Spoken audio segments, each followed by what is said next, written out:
नमस्कार दोस्तों, स्वागत है आपका साइंस जर्नी में। किसी भी देश का विकास उसके शैक्षणिक संस्थानों पे निर्भर करता है, क्योंकि उसी से शिक्षित आगे चलकर उस देश को संभालते हैं, उसके नियम कानून बनाते हैं और फिर उसे आगे बढ़ाते हैं। इसी तरह भारत में 70 से ज्यादा बौद्धिस्ट विश्वविद्यालयों के प्रमाण मिल चुके हैं, जिसमें से नालंदा, तक्षशिला, विक्रमशिला जैसे प्रमुख विश्वविद्यालय भी थे। इसमें से 12वीं सदी में नालंदा विश्वविद्यालय को बख्तियार खिलजी ने जला दिया था। ऐसा ही अभी तक हमें बताया गया है। उसने क्यों जलाया था, इस पर सभी इतिहासकार मौन हो जाते हैं। यहाँ पे सबसे बड़ा प्रश्न यही उठता है कि बख्तियार खिलजी तुर्की था, अफगानिस्तान से होते हुए खैबर दर्रे को पार करते हुए पंजाब से गुजरा, दिल्ली तक पहुँचा, फिर उत्तर प्रदेश होते हुए नालंदा पहुँचा और उस नालंदा में जहाँ पे ब्राह्मण वंश सैन वंश का राज्य हुआ करता था, ऐसे में एक तुर्क इतनी दूर से होते हुए इनके शासन क्षेत्र नालंदा में आता है और फिर उसे जलाकर चला जाता है। यह बात बिल्कुल भी नहीं पचती। जब भी कोई भारत में लुटेरे आते थे तो वो मंदिर को भी इसलिए तोड़ते थे क्योंकि वहां से उन्हें सोना लूट कर ले जाना होता था, जबकि ऐसा कोई भी प्रमाण नहीं है कि नालंदा विश्वविद्यालय में सोना हुआ करते थे जिसे वो लूट कर ले गया। सिर्फ ये बताया जाता है कि उसने जला दिया। अब क्यों जला दिया था, इसके बारे में हम लोग इस वीडियो के अंतिम में देखेंगे। उससे पहले हम कुछ महत्वपूर्ण प्रमाणों और साक्ष्यों को देखते हुए चलेंगे ताकि निष्कर्ष को हम जस्टिफाई कर सकें। जरा इस मूर्ति को देखिए। इस मूर्ति को देखकर आप क्या सोचेंगे? कुछ लोगों का सोचना होगा कि ये तो हिंदुओं के देवी देवता है। इसे आप थोड़ा सा ध्यान से देखिए। इस मूर्ति के ऊपर एक छोटी मूर्ति भी बनी हुई है जो बुद्ध की मूर्ति है, और ये जो आप मूर्ति देख रहे हैं ये अवलोकितेश्वर त्रिलोकीनाथ बुद्ध का मंदिर है। दरअसल हिमाचल प्रदेश के लाहौल स्पीति जिले से 37 किलोमीटर की दूरी पर त्रिलोकीनाथ एक गांव है। इस गांव के पूर्व नाम तुंदा था। यहाँ पे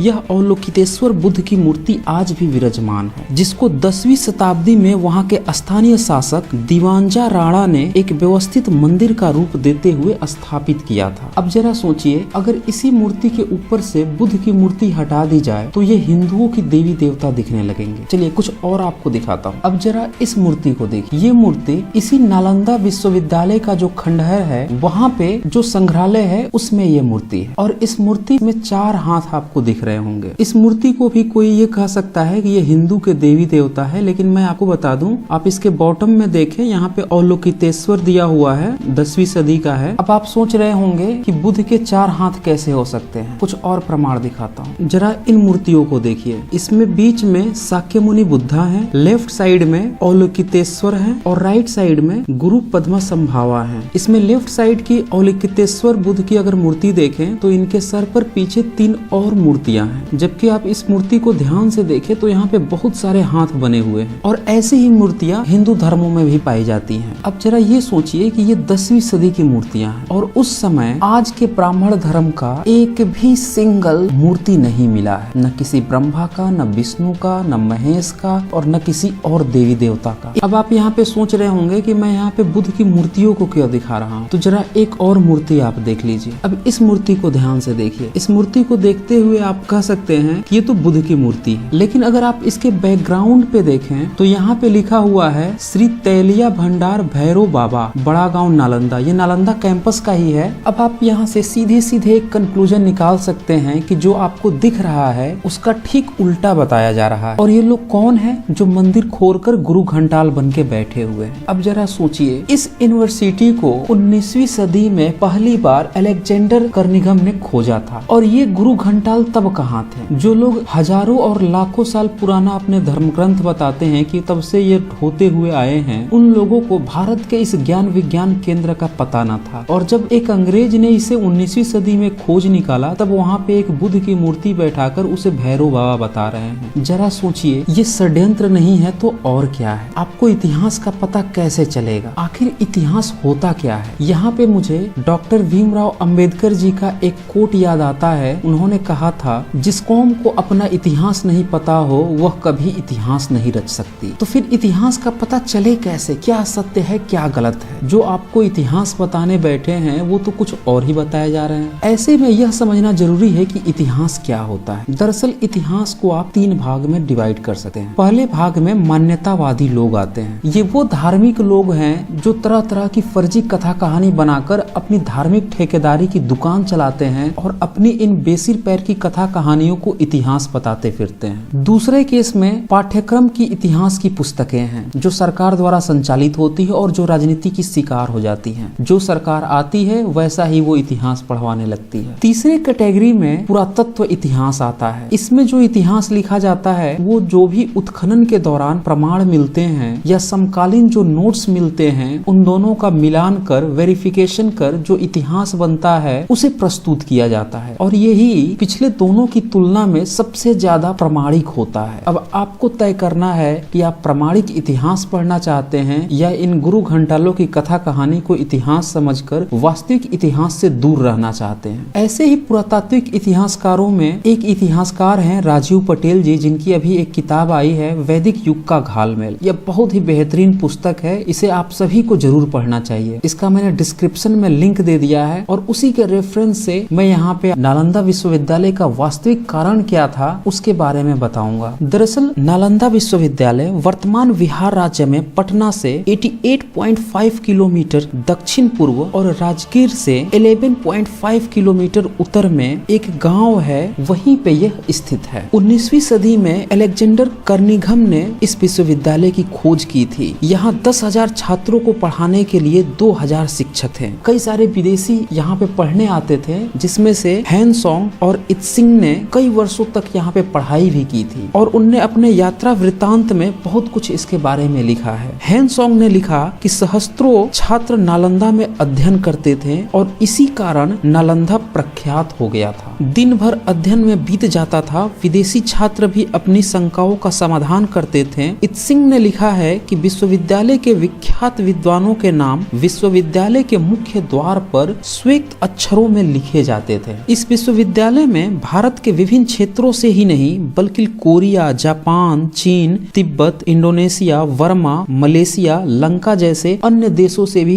विद्यार्थी शिक्षा ग्रहण करने आते थे। नालंदा के विशिष्ट शिक्षा प्राप्त छात्र बाहर जाकर बौद्ध धर्म का प्रचार करते थे। यही कारण था कि बौद्ध भारत से निकलकर पूरे विश्व में छा गया, जबकि बाकी के यहाँ के दर्शन यहीं पे सिकुड़े रह गए। दरअसल बाकी किसी भी धर्म, मजहब, रिलीजन ने रिसर्च को प्रोत्साहन नहीं दिया, जबकि बौद्ध मार्ग ही एक ऐसा देखने को मिला जिसमें कि इतने सारे विश्वविद्यालय अंतर्राष्ट्रीय स्तर के पाए गए। शायद इसका मुख्य कारण यही था कि इसमें स्वविवेक को इस्तेमाल करने की प्रेरणा दी गई थी। यह विश्व का प्रथम पूर्णतः आवासीय विश्वविद्यालय था। अत्यंत सुनियोजित ढंग से और विस्तृत क्षेत्र में बना हुआ यह विश्वविद्यालय स्थापत्य कला का अद्भुत नमूना था। इसका पूरा परिसर एक विशाल दीवार से घिरा हुआ था, जिसमें प्रवेश के लिए एक मुख्य द्वार था। उत्तर से दक्षिण की ओर मठों की कतार थी और इनके सामने अनेक भव्य स्तूप और विहार थे। इन सभी स्तूपों में भगवान बुद्ध की विभिन्न मुद्राओं में मूर्तियां बनी हुई हैं। यहाँ पे एक बात ध्यान दीजिएगा कि यहाँ पे बुद्ध के लिए भगवान शब्द यूज किया गया है और भगवान का मतलब जो हिंदी का भगवान है ईश्वर वो नहीं होता है। पाली में भगवान का मतलब होता है जो अपने अंदर के विकारों को मार दे, यानी कि एक इंसान के उच्चतम अवस्था को भगवान कहते हैं। केंद्रीय विद्यालय में 7 बड़े कक्ष थे और इसके अलावा 300 अन्य कमरे थे। इनके व्याख्यान हुआ करते थे। कमरे में सोने के लिए पत्थर की चौकी होती थी। दीपक, पुस्तक इत्यादि रखने के लिए आले बने हुए थे। प्रत्येक मठ के आंगन में एक कुआं बना था। 8 विशाल भवन, 10 विहार, प्रत्येक विहार में भगवान बुद्ध की मूर्ति, अनेक प्रार्थना कक्ष तथा अध्ययन कक्ष के अलावा इस परिसर में सुंदर बगीचे तथा झीलें भी थी। लेकिन इतने बड़े ज्ञान के भंडार के विश्वविद्यालय को बख्तियार खिलजी ने जला दिया। यह अपने आप में एक प्रश्न बन के रह गया और इस प्रश्न का उत्तर देने में अधिकतर इतिहासकारों ने अनंत मौन धारण कर लिया। ऐसा नहीं है कि इन इतिहासकारों को इसकी सच्चाई नहीं पता थी, जरूर पता रही होगी, लेकिन शायद ये इसलिए बताने से डरते रहे इनके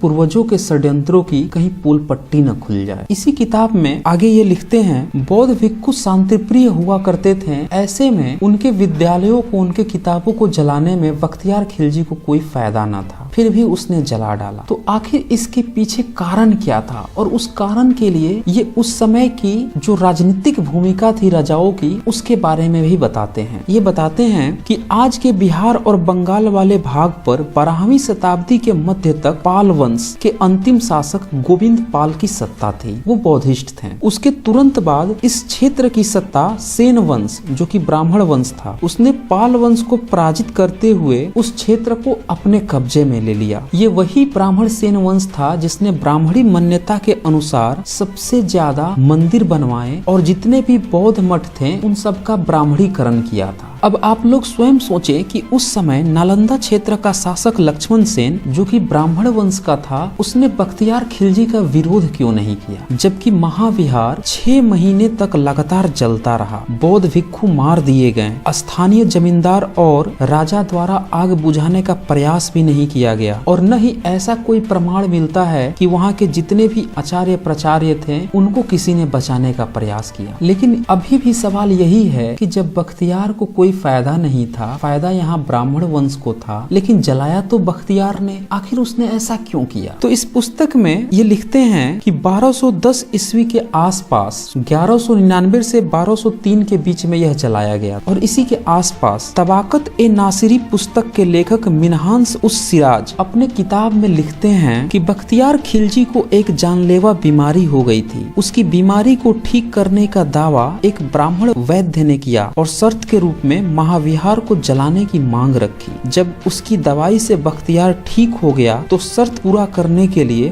बख्तियार खिलजी ने नालंदा महाविहार को जला दिया। अब इसमें तो कुछ किया नहीं जा सकता क्योंकि ये उसके समकालीन एक राइटर की लिखी हुई किताब है और ये साफ साफ लिख रही है कि एक ब्राह्मण ने यह डिमांड रखी थी बख्तियार खिलजी के सामने। और ब्राह्मण सेन वंश तो पहले से चाहता ही था कि जब बौद्धिस्ट राजाओं को हरा दिया तो उनकी यूनिवर्सिटी यहाँ पे क्या कर रही। इतिहास गवाह है जब भी धार्मिकों का सत्ता पे कब्जा होता है तो सबसे पहले वह बुद्धिजीवी वर्ग को खत्म करते हैं और बुद्धिजीवी वर्ग को खत्म करने का सबसे आसान तरीका होता है जो भी अच्छे शिक्षण संस्थान है उसको नष्ट कर दिया जाए और वही उस समय भी हुआ था। और इस तरह से हम देखते हैं कि एक बौद्ध यूनिवर्सिटी अपने ही देश के कुछ गद्दारों के चलते तबाह हो गई। जब इस जगह की खुदाई 19वीं सदी में हुई तो वहाँ पे बहुत सारे बुद्ध की मूर्तियां मिली। उस पूरे परिसर में बुद्ध की मूर्तियां हुआ करती थी और वही बुद्ध की मूर्तियां आजकल उसी कैंपस में इसी सेन वंश के उत्तराधिकारियों ने मंदिर बनाकर तैलिये बाबा और भैरव बाबा बताकर कब्जा लिए। तो इस तरह से एक नास्तिक बुद्ध, ज्ञानी बुद्ध को पहले धर्म बनाया गया, फिर उन्हें ब्रह्मा विष्णु महेश बना दिया गया और फिर उनके नाम पर चढ़ावा चढ़ाने जाने लगे। जरा सोचिए, नालंदा विश्वविद्यालय से पहले वो बुद्ध थे